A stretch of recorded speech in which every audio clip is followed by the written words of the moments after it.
අලිමංකඩ අපි මේසලුණු නිෂ්පාදන කර්මාන්ත ශාලාවක් ආරම්භ කළ අලුතෙන් මෙන්න මේ කර්මාන්ත ශාලාව ආරම්භ කිරීම පිළිබඳව විවිධ අර්ථකථනයන්ගෙන් පිරිච්ච අසත්‍ය තොරතුරු වැතිරීමක් සිද්ධ වෙනවා. අතර මේ පැහැදිලි කිරීම කරන්නේ දේශපාලන වශයෙන් අවලංගු වෙලා තියෙන ජනතාවගෙන් අවලංගු වෙලා තියෙන රෙදි ගැලවිලා තියෙන විමල් වීරවංශට නෙමෙයි. ජනතාවට සත්‍ය කරුණු ඉදිරිපත් කිරීම අපේ වගකීමක් නිසා තමයි මේ පැහැදිලි කිරීම කරන්නේ. දැන් විමල් වීරවංශ අමාත්‍යවරයා අපේ අමාත්‍යාංශයට සම්බන්ධ වෙලා තියෙන්නේ 2019 නොවැම්බර් මාසයේ 25 වෙනිදා. ඊට පස්සේ 2022 මාර්තු මාසයේ 3 වෙනිදා ඔහු යත් වෙලා තියෙනවා. ඒතර මම විශ්වාස කරනවා විමල් වීරවංශ ඇමතිවරයාත් ඊට කලින් ඇමතිවරු කරපු කටයුතු කරලා තියෙනවා. හෙට මම මේ අමාත්‍යාංශයෙන් එළියට බැස්සොත් ඊළඟට අනිද්ද මේ අමාත්‍යාංශය වැඩ බාර ගන්න ඇමතිවරයා අපි විශ්වාස කරනවා කවුරු වුණත් ඔහු මම කරපු කටයුතුත් යම් ප්‍රමාණයක් හරි කරන්න ඕන. කරලා තමයි ඔහු අලුතෙන්ම මේක දොර වහලා ගිහිල්ලා අලුතෙන් වෙන තැනක පටන් ගන්න නැහැ. එහෙම ක්‍රමයක් නැහැ. ඉතින් විමල් වීරවංශ කරපු දේවලුත් තියෙනවා නැති දේවලුත් තියෙනවා.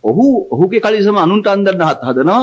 ඔහු අනුන්ගේ කලිසම් වල කකුල දාගන්නත් හදනවා. ඉතින් විමල් වීරවංශ අමාත්‍යවරයා කර්මාන්තමතු හැටියට අලිමංකඩට ගිහිලා තියෙන්නේ 2020 ජනවාරි මාසේ. පළවෙනි ගමන. අලිමංකඩ සම්බන්ධයෙන් කැබිනට් පත්‍රිකාවක් ඉදිරිපත් කරලා තියෙනවා. ඒ කැබිනට් පත්‍රිකාව ඉදිරිපත් කරලා තියෙන්නේ මේ අපි එලිෆන්ට් පාස් වල පටන් ගත්ත මේසලුණු කර්මාන්තයට දාලා නෙමෙයි. සමහර විට ඔහු වල්ගේ පාගනද කියලා අපිට තේරෙන්නේ නැහැ. මොකද කුරුංචිතුව කියලා අලිමංකඩ කොටසට එහා පැත්තේ තියෙනවා ලුණ්ඩේ වායක්. ඒ ලුණ්ඩේ වායේ කටයුතු යලි ආරම්භ කරන්න තමයි මේක දාලා තියෙන්නේ. ඔබට අදත් ගිහිලා බලන්න පුළුවන් කුරුංචිතුවේ වල මොකුත් පටන් අරන් නැහැ. ඔහු දැන් ඒ ලුණු පැකට් එකක් පෙන්නනවනේ. ඒ ලුණු පැකට් එක පෙන්නන්නේ අලිමංකඩ ලුණු පැකට් එකක් නෙමෙයි.